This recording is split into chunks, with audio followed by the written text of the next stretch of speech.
Recording is started. Okay, great. Thank you, Terry. So I have that it is precisely 3 o'clock Eastern. So let's go ahead and get started. Welcome, everyone. Today's webinar is Tools for Assessing Economic Impact, a primer for food system practitioners. And we did have over 250 people register for today's webinar, so I'm sure we'll have a few more folks joining us. But I want to go ahead and get started since we do have a full agenda, and we want to be sure to leave plenty of time for your questions and comments at the end. And we will also, as you heard, we are recording the webinar, so if you have colleagues that missed it today, we will be sending out the link to everyone who registered. And a note on questions also, if you have questions, please use the Q&A function, and we will try to answer as many of those as we can as we go. If you have a technical question, we have Terry with us from MSU Extension, and she is available to help with all technical concerns. Content-related questions, we'll try to answer simpler questions as we go, and then save others for discussion time at the end. So with that, let's move to introductions. My name is Kathryn Colasanti, and I'll be moderating today's webinar and offering just a few notes of context before handing it over to our two featured speakers. First, Phillips Goldenberg. Megan is principal at New Growth Associates, and she has extensive background in project management, survey development, economic impact analysis, as we're talking about today, and also food-based business and organization consulting. She has a master's degree in agricultural and natural resource economics from Colorado State University. And in addition to her work as a consultant, she manages 22 acres of family land and a small grains processing business with her husband. After Megan, we will hear from Ashley McFarland, who is the director of the MSU, Michigan State University, Upper Peninsula Research and Extension Center, which serves as the hub for malting barley research in Michigan. Ashley is also a community food system educator with MSU Extension, focusing primarily on integrating traditional field crops into the local food system. And she has her master's degree from Iowa State University in environmental science and water resources. So that's a little bit about who we are, but we're interested to learn a little bit about all of you. So we have a couple quick polls. First, if you want to just take a minute to respond to this poll and indicate which category best describes your job or personal affiliation: community educator, extension educator or agent, a community member or advocate, someone who's growing, processing, selling, or preparing food, a funder, nonprofit professional, policymaker, or state or local government employee, or university faculty or researcher, a student, or some other category. So we'll give you guys a minute there.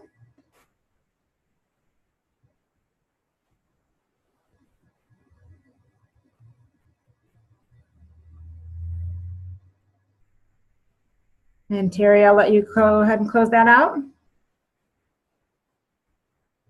Okay, so I'm seeing about a third are nonprofit professionals. And next highest looks like policymaker, state or local government employee, great. And also fair number community educators and university faculty or other researchers, so great. We also are curious to hear from you about your familiarity with the topic at hand today. So one other question, would you say, what is your level of experience with economic impact assessments? Would you say you're very familiar, somewhat familiar, or not at all familiar?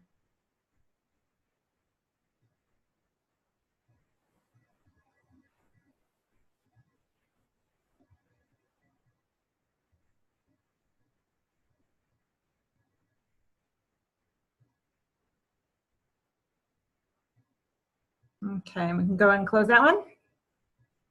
And most of you are right in the middle. Okay, great. And about 30% not familiar. So hopefully by the end of today's webinar, we'll be able to bump everyone up a level and you'll have a little bit more familiarity with this topic. But really glad to have you guys here. Before we dive into the what and how of economic impact assessment, I want to just give a little background on what brought us to this topic. Next slide, Terry.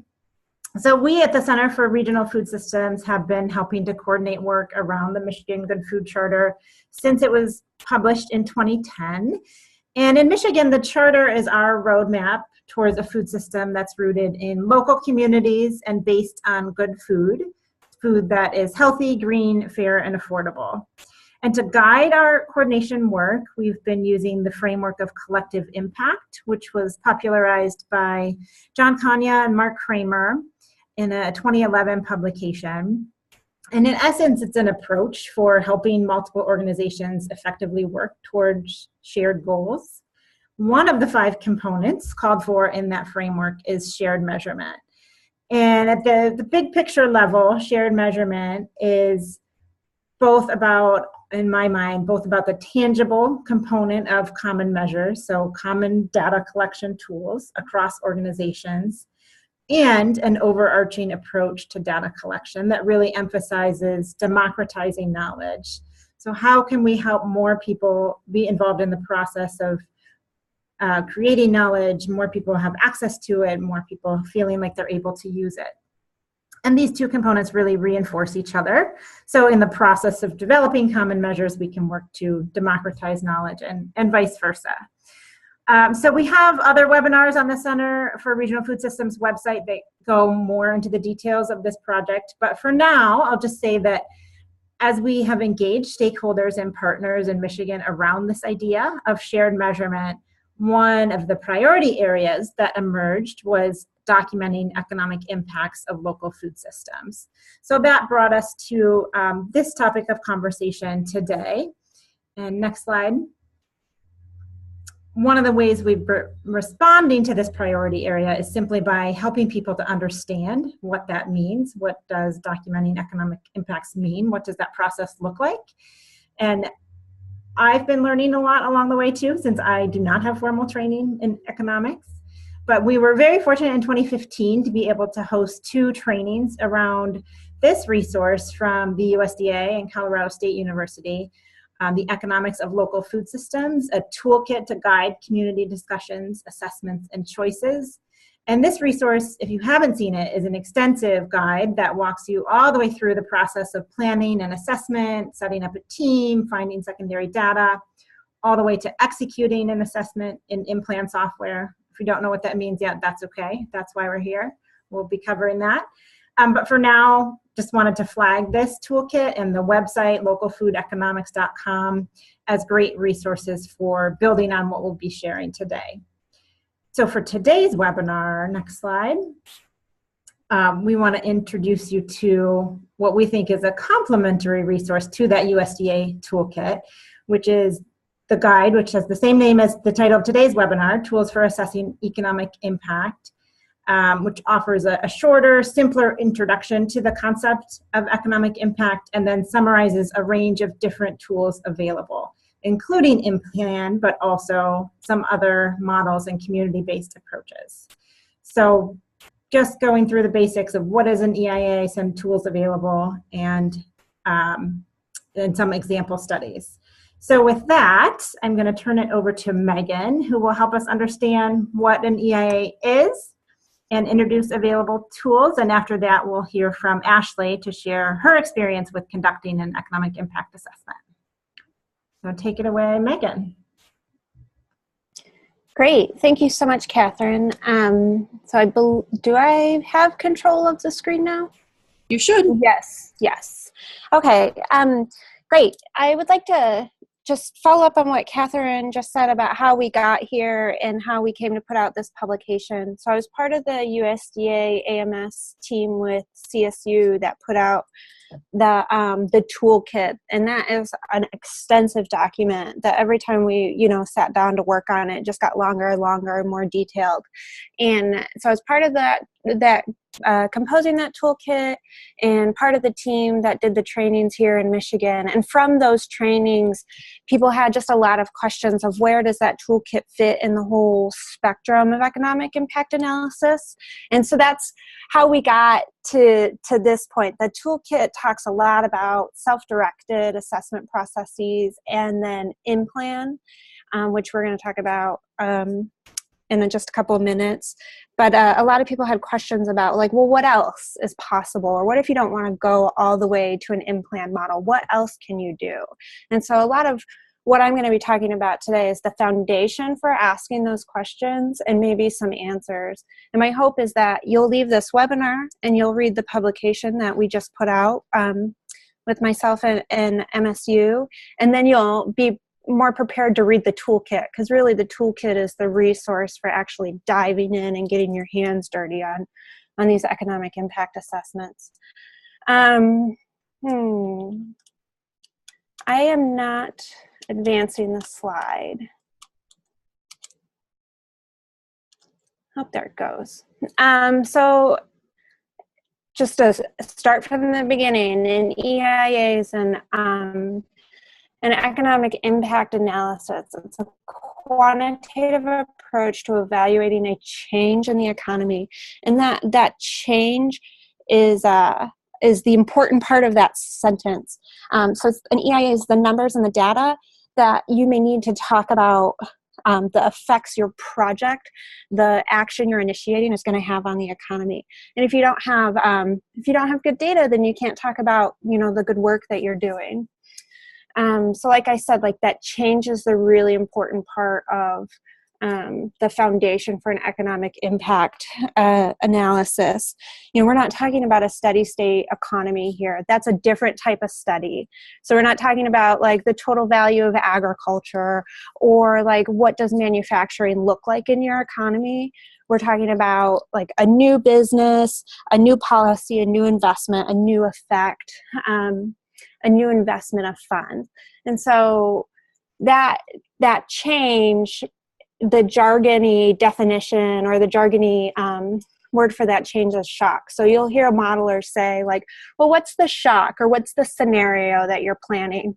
And that scenario or the shock is, what is your program or your policy or your investment or the infusion of funds that you want to watch, ripple through the economy in these modeling exercises. So there's, your change or your shock or your scenario can be real or can be hypothetical. I have two examples here in the slide. Modeling consumer spending on locally produced foods by 10%. Like that's a scenario I've modeled. Or, and that's, totally hypothetical. That's not something you could actually track through an entire economy. Or this other example, Argus Farm Stop, grossed $1 million in sales and created 16 jobs their first year that they were open. And that's, for those of you that aren't familiar with Michigan, Argus Farm Stop is like a small footprint grocer that only sells locally produced goods. And so the shock in this situation is like the opening of the Argus Farm Stop, is the creating of the marketplace for the local foods. So what effect has that had on the economy? What jobs has it created? What sales has it increased? What agricultural goods has it affected, because they now have an additional market channel to look at. So we're looking at the change. This is, these next two slides are the most important point I want you to take home if you are not familiar with economic impact assessments, that EIAs quantify economic growth, and that is jobs and incomes and dollars. That's a total increase in output. They don't quantify economic development. Economic development is also kind of refers to as goals, or can be your like quality of life indicators. So economic growth would be, an economic growth goal would be create 20 jobs. An economic development goal would be create 20 good jobs with livable wages. So when you start putting on these values qualifiers, or you start describing what those outputs are, we want to create jobs with living wages. We want to increase the access of healthy foods in low-income neighborhoods, not just the sale of foods overall. Then you're talking about economic development. And EIAs, traditional commercially available EIAs, don't quantify economic development goals. And this can be like a really difficult thing to to puzzle through, particularly in food systems work, because like nobody goes into food systems developments for like the fame and fortune, right? Like you all come to this work because of your values and your goals to increase healthy food access or preserve farmland, or connect kids with their food and serve healthier lunches. Like you don't come to it for the fame and fortune. And so it can be hard to look at an economic impact assessment model or methodology and see that your outputs, the data that you're going to put in and the data you're going to get out is just, numbers, dollars and cents, when what you want to talk about is like, are we creating good jobs or not? Or are we, increasing access to healthy food or not? And so that's not to say that there isn't a place for economic impact analysis in this conversation of how do we, build healthy, resilient food systems. There's a place for it, but it's just really important to keep in mind what an economic impact assessment can do and what it can't do. And so I always try to be very, very clear with clients that the economic impact assessments are for comparing an investment in one part of the food system versus another, or comparing like a grant fund or a spending strategy in one sector of the economy or the other. EIAs are for quantifying economic growth. They're not going to tell you if your food hub is going to be feasible. They're not going to tell you what your revenues need to be for your food hub to be viable. They're not going to tell you whether or not there's enough market demand or how the market demand shifts in accordance with some policy intervention. They're not going to tell you all of these economic development goal indicators that you might also be interested in. It's only going to tell you about economic growth, dollars and cents.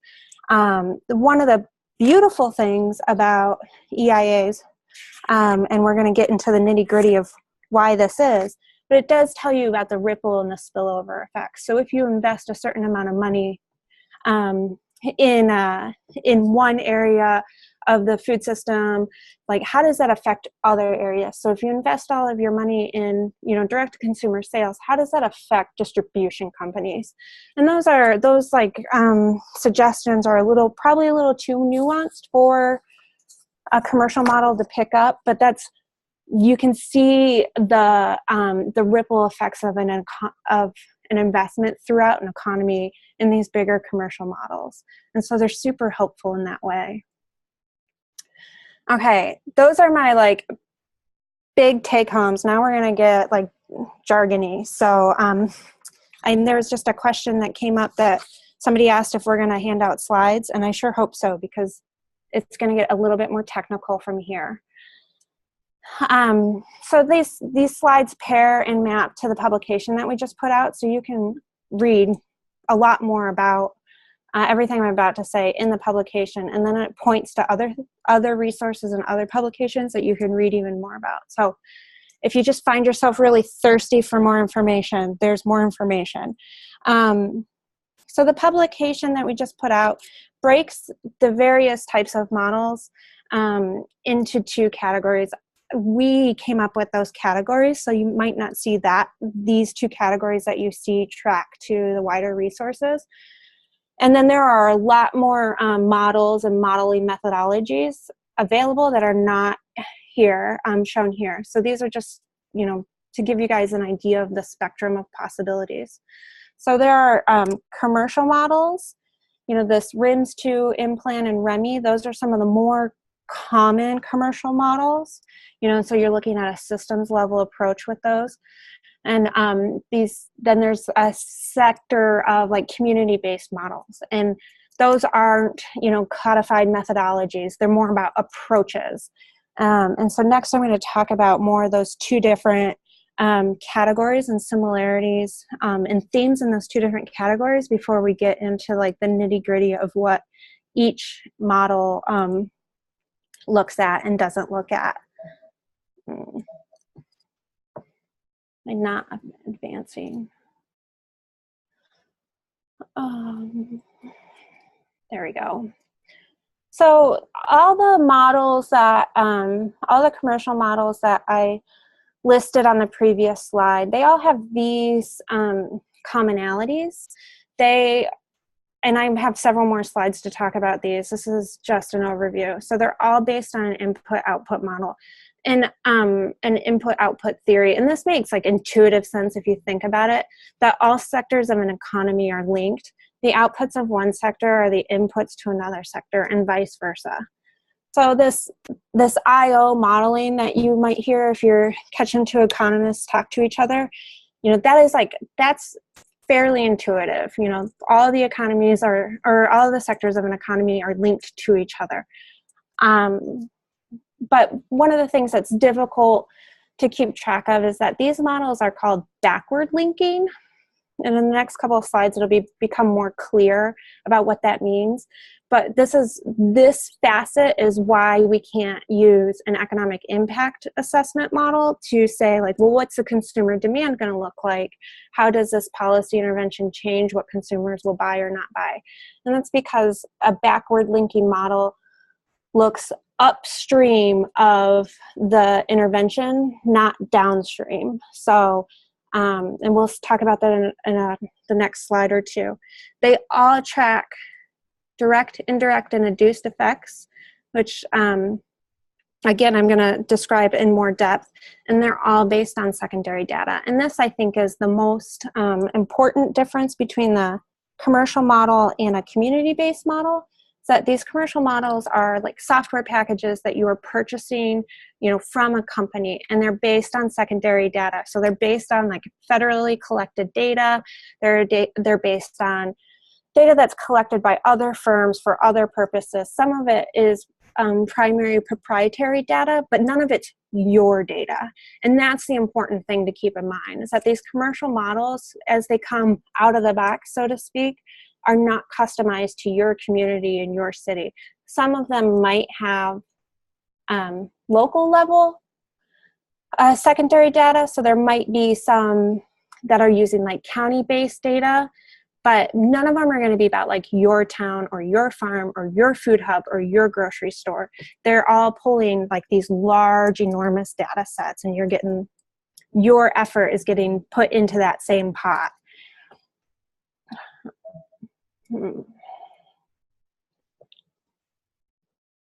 I haven't quite figured out what makes the slides advance and what doesn't. There you go. Okay. So like I said, this input-output modeling is fairly intuitive. You know, so we're looking at a supply chain or an example supply chain that I'm going to keep referring back to. So carrots are grown on a farm. Soil, seeds, equipment, and labor are all inputs to the agricultural sector. And output from the agricultural sector is carrots. Well, now you have a food processor or a food manufacturer whose inputs are carrots and equipment and labor and plastic bags and labels and, you know, whatever else, knives to cut carrots and peel carrots. But their output is processed carrots ready to be put on a salad bar line. And now the school's inputs are processed carrots ready to be put on the salad bar line, and their output is school lunches. So all the sectors of an economy or a supply chain are connected and interact with each other in these commercial models. So if you change one sector of the economy, it's going to ripple out to, it's going to spill over into other areas.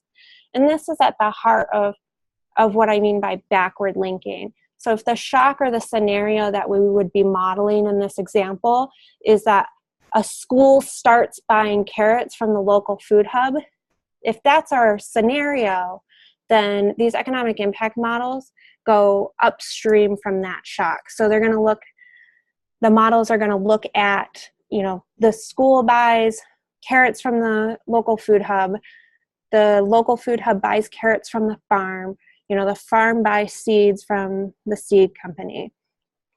And those different effects get broken down into these categories of direct, indirect, and induced. And this is like as wonky as I get, I promise. But what is important about this is that your policy intervention, your investment, your project, your tax, the change that you're inflicting on the economy, it ripples out. It causes the food hub to hire more people. Those people shop at the grocery store. The grocery store has to buy in more food and hire more people. And so it's these ripple out effects that is what in a commercial economic impact model is really good at helping us discuss more effectively. Because as I'm now going to talk about, is that any business that has payroll or sales is already tracking their direct impact.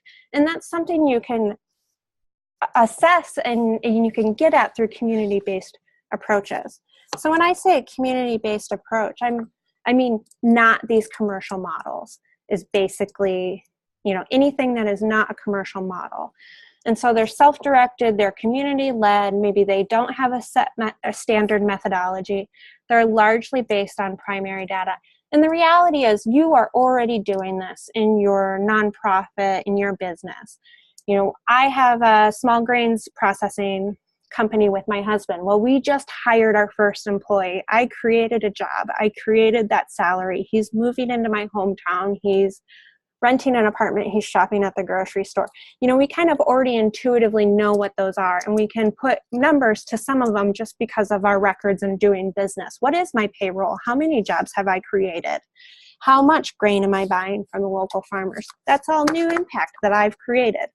And so if you network with your businesses and your nonprofits and your farms and your processors and your community, you can get at what some of these economic impacts are without embarking on a commercial economic impact analysis. But here's another example of a firm that is already doing this. So this is Growing Hope in Ypsilanti, some of you don't recognize it. And on the right side in these beautiful colorful boxes, you see more of like economic development goals, so they're talking about increasing food access,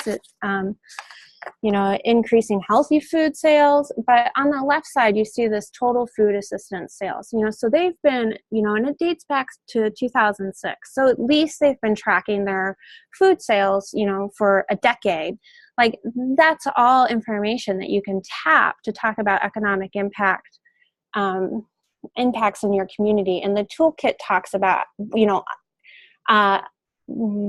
unconventional places where you could find primary data that gets to economic impacts.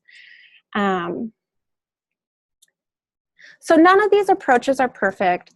None of them are particularly accurate there's just the confidence interval or the error rate can be, pretty wide reaching. If you think about some of these big commercial models are used to evaluate like total GDP, right? So if you apply that that total GDP process to like your local city, like the errors in these commercial models, they could be more an order of magnitude more than your economy, and that's, I don't know if that's actually true in that severity, but it's important to keep in mind that some of these models are not going to be appropriate for the size of project that you're working on. And so they're not going to be particularly accurate in some regards. In some other applications outside food systems, they're very good, but food systems are particularly difficult to model. Part of the reason they're difficult to model is that food manufacturing and agriculture are separate industries within these models. But there's a lot of reasons why food systems are difficult to subject to these commercial models. And then none of them are going to be like, you're going to have to do a trade-off between accuracy and like time and money. So the more accurate and the more precise you want your economic impact assessment to be, the more money and time and expertise it's going to take. So it's just important to kind of, keep in mind, like, what are the trade-offs and what are we really, how accurate do we need our data to be versus like, how much money we can spend on it. So those are my big overarching takeaways, or my like foundation for actually talking about the individual models, which is where we'll go next. And I'll try to reference some of these concepts as we go along.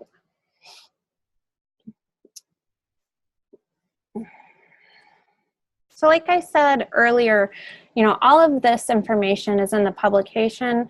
And then in particular, so I'm going to start talking about all these individual models. In particular, there's a summary table at the end of the publication that has all the models and their most appropriate uses, like in a one-page format. And then there are several pages, dedicated to the nuances of these individual models. And so you can really get into the nitty-gritty. And like we said, the toolkit, the USDA AMS Food Systems Toolkit, really goes into depth, like hundreds of pages of depth about in-plan.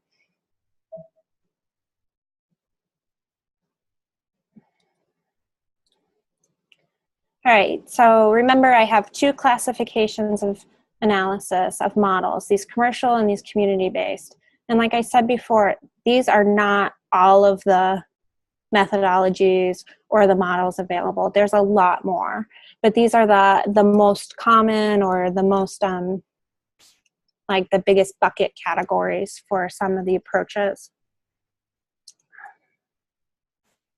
So to start, the RIMS-2 model is the most basic commercial model available. And some people wouldn't even say it's a model. It's essentially a spreadsheet that you would purchase from the USDA Bureau of Economic Analysis that you can apply to a set of data that represents your community or your economy. It's really good for ballpark estimates, like just, like, oh, what does our economy look like? What does this sector look like? How strong is this sector compared to others? It's also really good at comparing one geography to the other, because you can order, I believe you can order them at the county level. So you can order one for your county or one for your MSA. Or you can order every county in the state or every MSA in the state. And so you can look from geography to geography about the relative strength of the economies. But because this isn't, a model, so to speak, it's not customizable. You're just going to get a spreadsheet with numbers on it. But because of that, people say it's the most transparent. It's very affordable.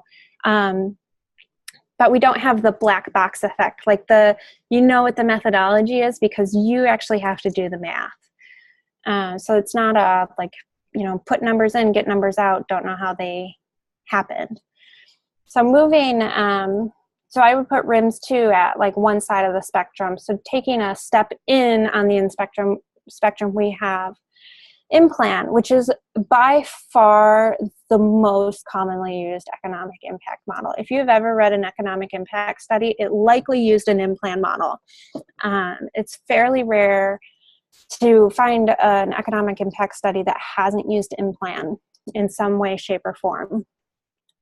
So because it's so commonly used, it's taught in universities, it's taught in like community education situations. You can get in-depth training on it on your own if you want to go to like their 1 week or 3-day boot camp. And it's reasonably affordable depending on the level of data and the geographic range that you want to look at. And then out of the box, it's pretty straightforward. You put numbers in, you get numbers out. But the advantages of in-plan is that it's highly customizable. And so if you have some economic impact modeling expertise, or you have like a deep understanding of economics and you just love like tinkering with the back end of things. Like you can customize the production functions and you can sub in and out different economic sectors. You can create a whole different agricultural sector, which is what some people do. You can customize it in all sorts of ways, including with your own primary data that you've collected. It's a mix of national, regional, and local level data. And so depending on what the different indicators you're looking at, you could be looking at like a county level data set, or you could be looking at a national level data set. And that's some of the criticisms that people have of InPlan's application to food systems, is that some of the data that people think is really critical for food systems evaluations, within InPlan, it defaults to a national standard. But the thing about InPlan is that it releases new data regularly. So it updates its data all the time. They're coming out with new, like, I don't know what to call it, like a cloud-based or like widget where, you know, you're accessing the most current data, like as you're doing the modeling, because you're modeling online, versus prior to, you know, the last year or two, you've had to order the data set and the software downloaded onto your computer, and it's been, you know, static. And so when new data comes out, you have to update your data, kind of thing. But they're turning it into a more dynamic model that updates regularly. Because it is a little bit more complicated than RIMS, it is an actual modeling exercise. You know, there is a software package. It can have like the black box effect. Well, we put numbers in and we got numbers out, but we don't understand where they came from. And that makes InPlan a little bit dangerous, because there are a lot of like bad studies out there where people, you know, have access to the software and they've tried to model some impacts and they don't know what they were doing, and then they got these numbers and there's just no way to know, you know, where that came from or what the assumptions were based on. And so you can see inflated studies out there, studies that are used poorly because of this black box effect. The great thing about InPlan is that there's no shortage of resources available. And so if you are going to embark on a modeling exercise on your own, InPlan is probably the best bet, because there's so many resources and technical services available to support your efforts. So on the spectrum of models, taking a step in further down the spectrum, we have REMI. And REMI is a regional economic model. And it is the first model that we're talking about that is takes the IO, the input-output model, and adds additional models on top of it. And so when I said earlier that, you know, it's very rare to come across an economic impact study that hasn't used InPlan in one shape or form, like, this is what I mean, is that some of these really complicated models and evaluations use the basis of InPlan, and then they model these, or they layer these additional strategies on top of it. And so we've now stepped into this like highly complicated, you know, fairly expensive, difficult model to understand. And so unless you are a REMI modeler, we don't recommend that you go out and embark on a REMI modeling exercise. You know, REMI is a company. They have consultants and modelers available, and a lot of the studies that I've seen have been in partnership with REMI. So it's been a university researcher, a community researcher, and a REMI consultant. And that's because this model is very complicated. And there's a whole class of models that fit under this like kind of more complicated, layered approach. But the great thing about REMI models is that they're more dynamic. You know, they can track evolutions in the economy over time, you know, at regular intervals.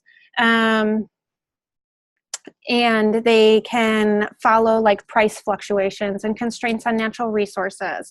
You know, so they definitely are, you know, they're more complicated, and they give you a lot more realistic perspective on the system.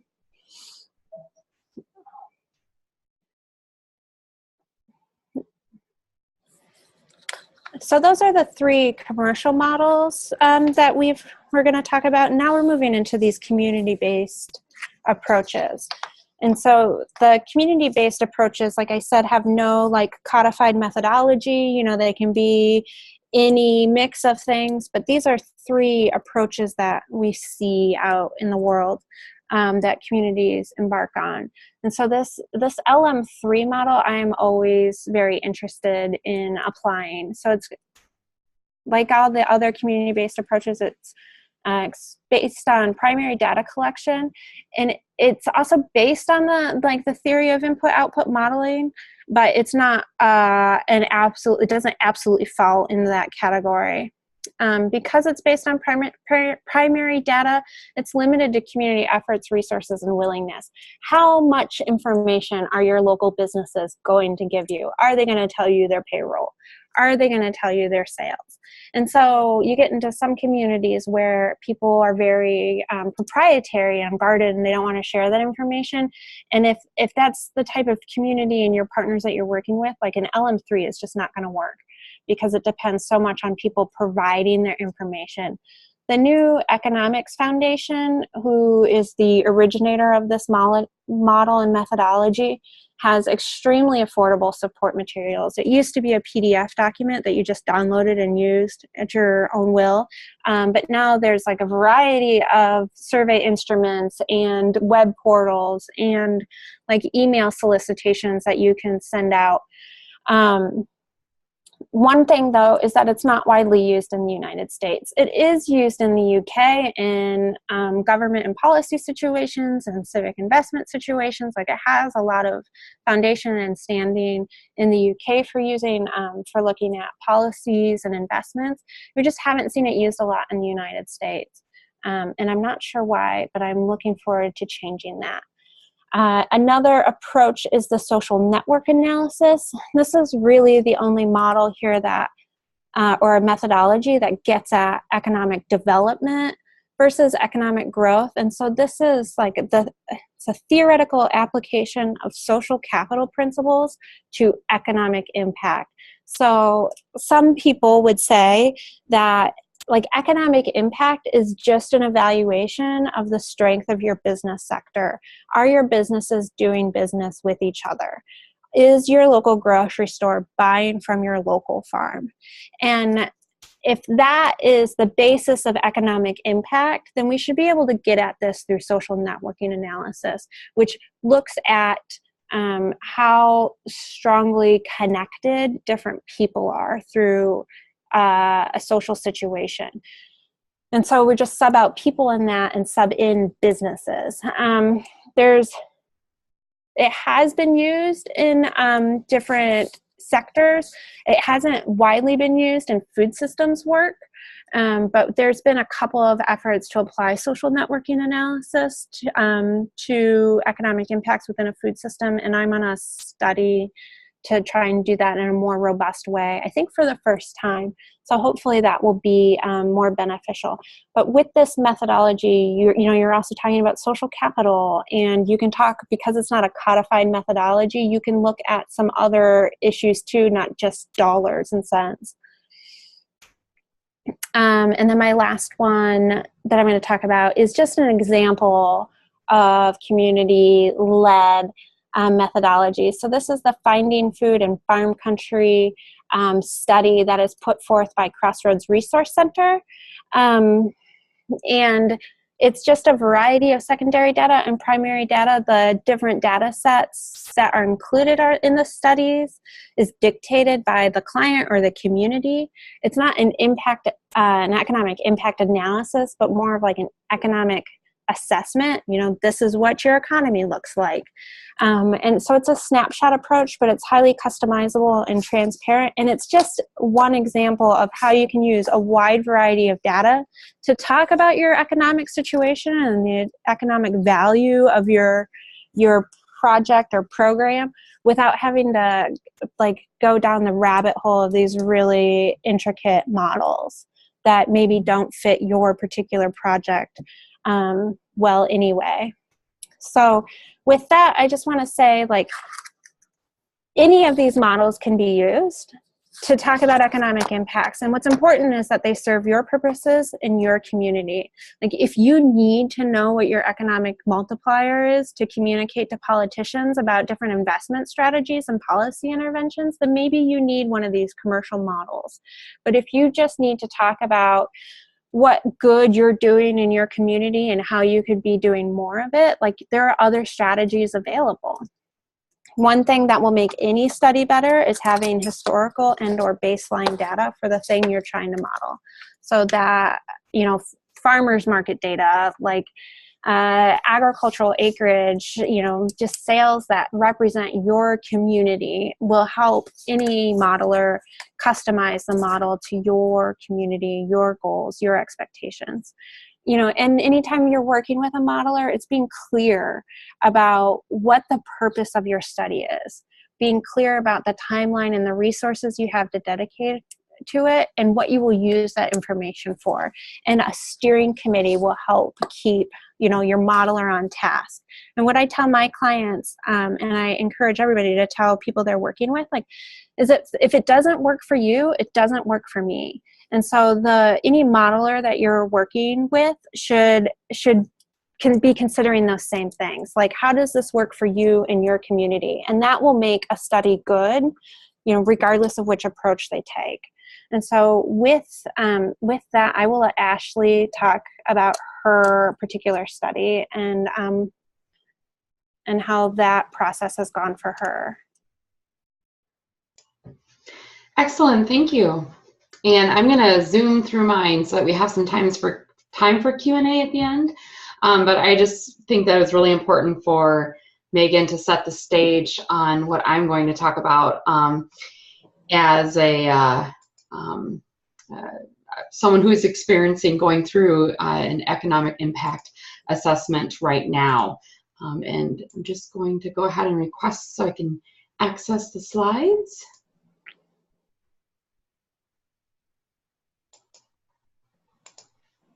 All right, here we go. So today I'm going to be talking about determining the economic impact of the hop and barley industries in Michigan. And really kind of just to provide some background, I have kind of fallen into malting barley research over the last few years with my position with Michigan State University.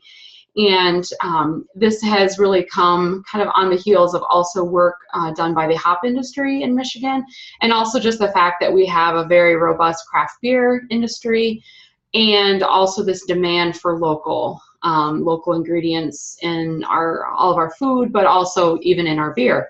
And so this has really sparked a lot of research about localizing essentially that supply chain for craft beer as well. And Michigan sets a good precedence for this. We have nearly 300 breweries.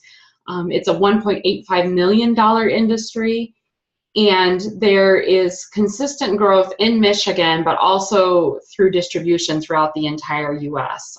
Many of our top breweries in Michigan are distributing to 20, 30 states, which is pretty unprecedented if you look at just the industry as a whole, craft beer throughout the United States. And some work that was done actually by the Brewers Association. So that is the umbrella organization that does kind of supports the craft beer industry at a national level, has done some economic impact studies. And too, I'll note here it's only showing we have 222 breweries because they're only looking at member breweries, and also Michigan is growing faster than the BA can keep up with, which is just an interesting thing to think about. You know, breweries are just rapidly growing literally daily. So these are just kind of some specs on that, but I won't get too thick into the weeds. But essentially, if you look at the bottom here in this growth from 2001 to 2016, a nice steady incline. And so with that, the demand for local has also increased. And I apologize, my slides are looking a little funky today, but hopefully you can get the message across here. So why is Michigan State University engaged? So we started working with the hop industries in about 2007. I started working with malting barley in 2013. we worked with the Michigan Brewers Guild, which is our state level craft beer association. And they've been extremely helpful because not only have they helped us be a spokesman for, utilizing local ingredients, but they have connection to all of these breweries throughout Michigan and really can kind of help connect the pieces. One of my main, first major presentations working with barley for Michigan State was actually at the Michigan Brewers Guild Winter Conference, and that's something now we present at annually, which it gives us a nice platform to talk about the work we're doing. But collectively, we've actually started putting on a conference now annually. We're actually going to be doing our 4th one in 2018, early 18, in Kalamazoo, and it's the Great Lakes Hop and Barley Conference, where we're working together to kind of put out information about these industries collectively and hopefully stimulating more use of local. And so our primary audience for this is actually the producers and processors of these ingredients, but we do loop in the breweries quite a bit as well so that they can kind of know what we're up to. So why did we do an economic impact assessment? The rationale behind that is really we wanted to be more competitive on the national market. So both hop and barley industries in Michigan lag well behind other states. Michigan is actually now the number 4th largest producer of hops in the U.S., but that's very far behind the producers in the Pacific Northwest. Likewise, for malting barley, Michigan is not even actually, they don't even run statistics on barley anymore for Michigan because we've fallen so low in the rankings. So we really wanted to make sure that we could maintain our competitiveness in the US because we are now seen, especially at the research level, as kind of leaders in these non-traditional markets. And so we wanted to make sure that we understood our industries really well, and then once we could do that, funding agencies would be able to see us as being competitive and hopefully give us funding for research. And so that's really why we did this. And like I said on the slide as well, we really just want to be relevant and legitimate within our respective industries. So when I'm working with other malting barley researchers, and I do from Montana and North Dakota and Idaho, our top 3 big states, we collaborate on research now because they know that this is something that we're really investing in, and likewise with hops. So our research questions going into this study was, what is the current economic impact of Michigan grown ingredients, hops and malting barley in craft beer? And then to kind of segue into that, what is the potential economic impact of Michigan grown ingredients in Michigan craft beer, looking at, once again, hops and barley? And so what we really wanted to do is kind of see where we're at now within the industry and where is the potential. And we did this kind of assumption that was probably completely unrealistic, but if 50% of Michigan craft beer use Michigan grown ingredients, like how many acres of barley and malting barley would we need, and hops? And what would be the economic value of that, especially as both value-added ingredients through the supply chain. And so those were our grandiose ideas. We were able to write a grant to Michigan Department of Ag and Rural Development to get the funding. We brought an economist on board, Dr. Steve Miller, which some of you may know, from Michigan State University, to kind of tackle this question. But really it was a total tackling of ideas. So we've encountered many challenges, and I sure wish that the presentation that Megan just gave, I would have watched before I even got involved in this study, because I am actually at the heart a natural resource scientist and researcher, where you don't control variables like Earth is going to control your variables. And I've segued into agriculture, where we can control environments a little bit more, but still, I have not had to deal with the economic end of things, or kind of this side, or the community development piece of all of this. So I was going into this very blind, and needed Megan's presentation. And it's quite sad because Megan and I consider very good friends and colleagues.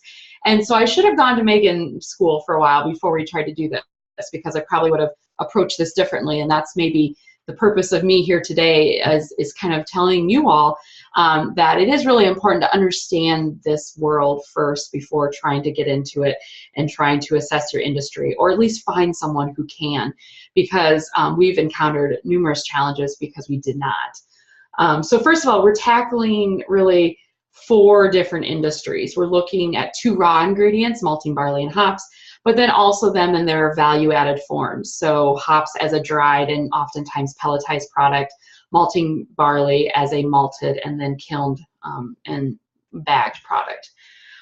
We're also trying to fit these non-traditional industries into these traditional economic models. And we're also dealing kind of with what I would call the warm and fuzzies. So we love our malting barley and hops in our Michigan craft beer to come from Michigan, but we love that to some degree because it does make us feel good about being a Michigander and drinking a pure Michigan product.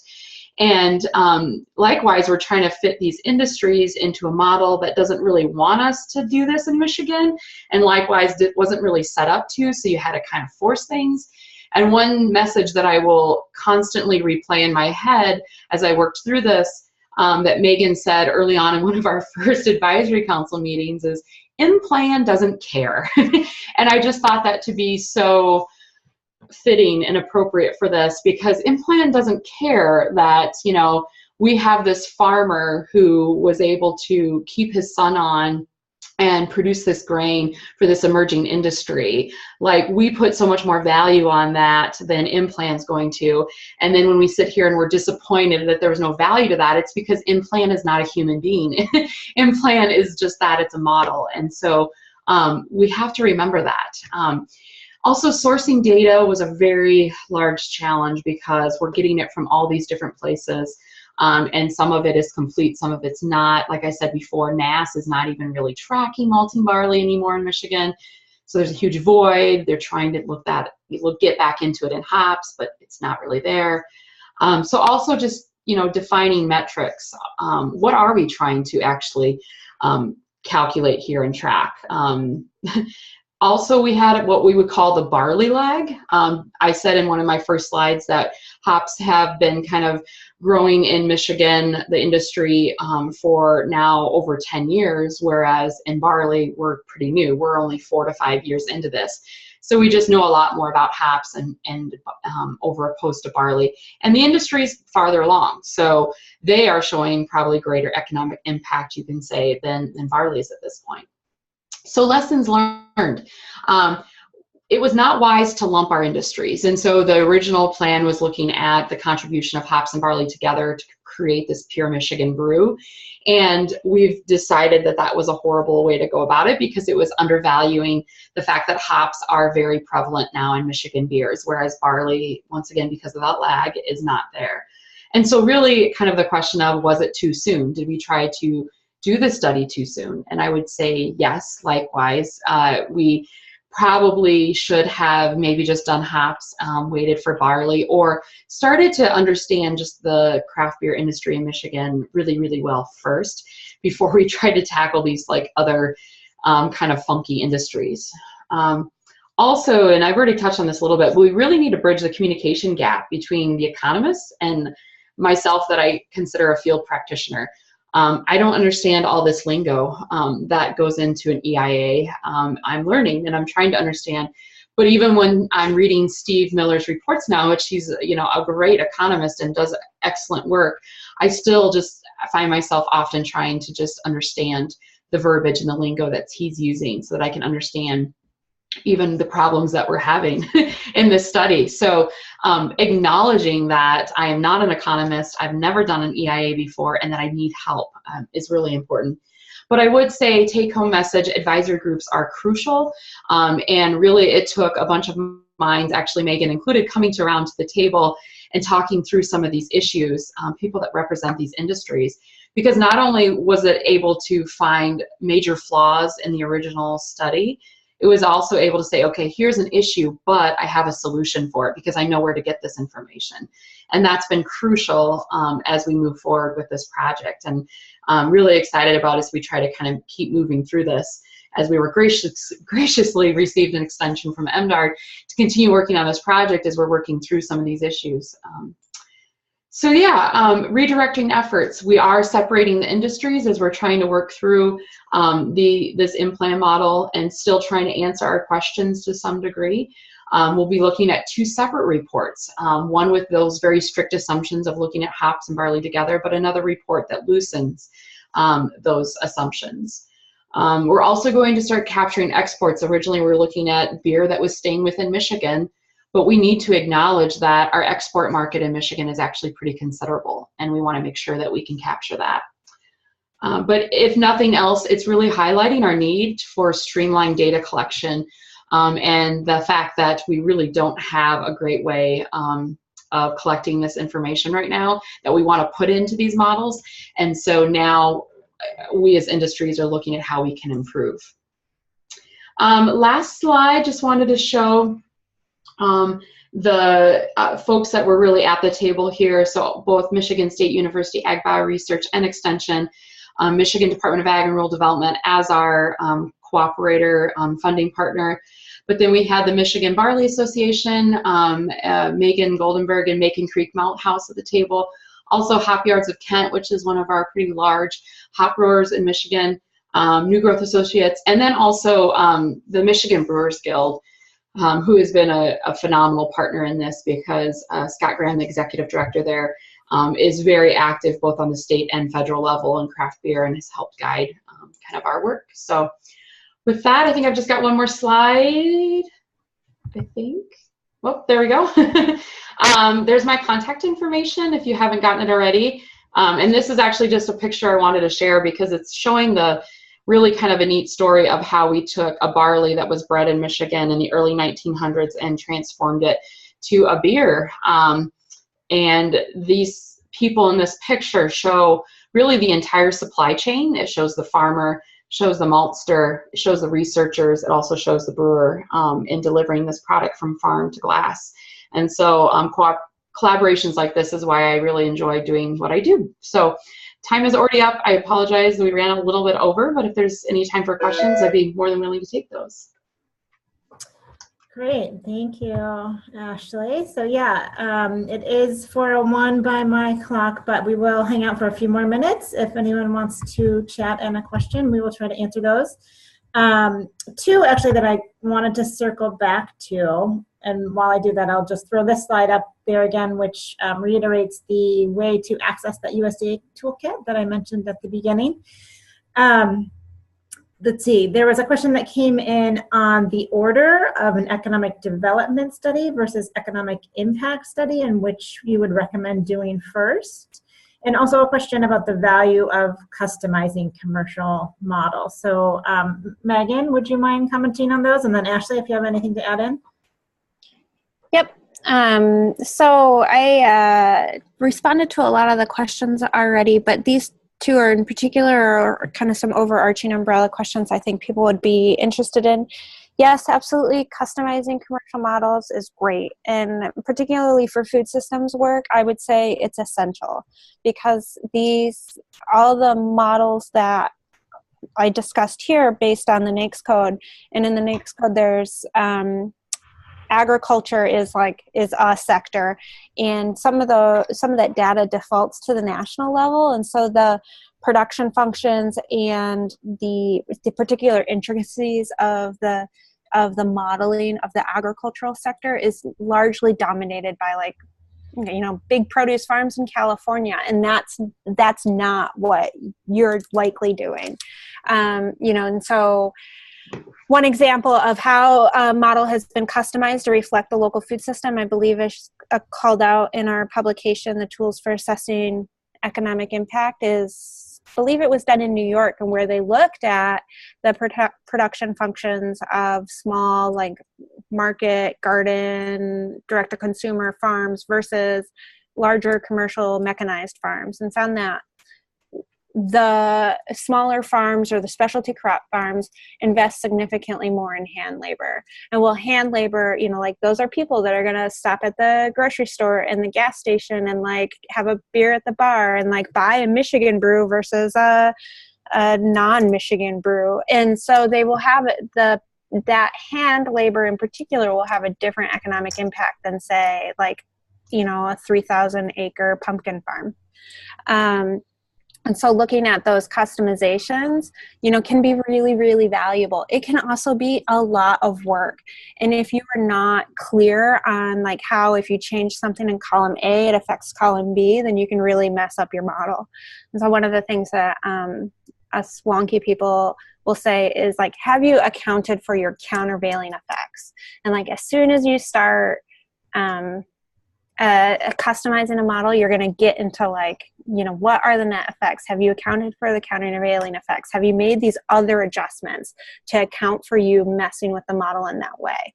And like, and if you don't, then it's not a good model. It's still not a good model. So customizing, great. Also a lot of work.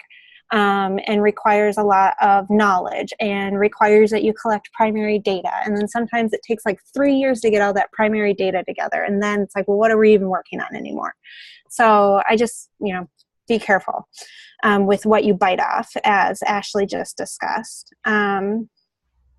The other one was, do you do an economic impact analysis before you do some of the other economic development studies, like feasibility studies and health and social impacts? Which do you do first? I don't think there's a good answer to that question. It's a great question without an answer. Like, why do you need the information? Like why do you need the information? What do you hope to achieve with it? That will dictate what kind of study you need to do. So what Ashley was very clear at the beginning, like we wanted to show that the hops and barley industry is legitimate within the agricultural sector. That's a very good reason to embark on an EIA. You know, we want to communicate to like state level policymakers that this matters, you know, in these dollars and cents kind of ways. Okay. Like, great. But if you want to talk about, like, if the thing that you need information about is, like, how much product does my malt house or my food hub need to clear in order to, like, pay our bills? Like, if that's the information you need, then you don't need an economic impact analysis. So you need a feasibility study, and you need to talk to several different consultants so that you know, you come across one that says, I can tell you the answer to that question right now. It's no, you can't pay your bills, you know, like, or no, it's not that model to do that. It's this. And I couldn't tell you how many times I've had to tell somebody, like, I appreciate what you're trying to do. I appreciate that you want to hire me. This is not the thing that you need. You need this thing. This consultant can do that for you. Tell them I told you. And so you want to look for that if you're commissioning a model, and either through a university or a consulting firm, that what you need, the information that you need is the information you're going to be provided at the end. And why do you need that information? There was a couple other questions about, oh, can you like show me, are there different citations or references? Is there a study? Yes, there's a study. Kathryn and I dedicated a lot of time and energy to like tracking down good studies and summarizing them within the publication. So this tool is for assessing economic impact. You can read our thing, and then you can read the study that that matches the thing that you're interested in. It's all there. We wanted to make a tool that was very helpful. Let's see, there's another question. Do economic impacts include health economics as well, whether positive or negative? For example, incorporating obesity cost saved with access to healthy food and vegetable or health costs for alcohol consumption on the local economy. I am not an expert on how the health industry factors into these models. You know, I know more about food manufacturing and agriculture, and I would like, my first thought is like, no. And I think part of that is because of like that backward linking versus forward linking aspect that I was talking about. Like, it looks back through the supply chain. It doesn't look at how consumer behavior changes. You know, it doesn't look at, like, if you increase healthy food access, do people actually buy the food and eat it and like have different health outcomes? Like, that is not in any of these models. That could be in other models that I'm just not aware of. Ken Meter out of Crossroads Resource Center does, in his Finding Food in Farm Country reports, he does report on health indicators, diet and food-related health indicators, and healthcare costs, but they're not correlated or connected in any way. It's just, here's your agricultural sector, here's your consumer market, here's your healthcare costs, and like, you make the connections. But I think they are interrelated, definitely, and we're just not at the point where we can model them together, or at least not that I know of. All right, we're going to have to leave it there. It's 4:10, but thank you everyone for joining us today. Thank you again to Megan and Ashley. We covered a lot of information today, but hopefully gave you a good taste of what economic impact assessment is all about, some of the opportunities and limitations, and also gave you a sense of where to go for more information. As Megan said, there is plenty of information out there. The Tools for Assessing Economic Impact primer we referenced today on the Center for Regional Food Systems website, and the USDA toolkit are 2 places to start. So thank you everyone for joining us today.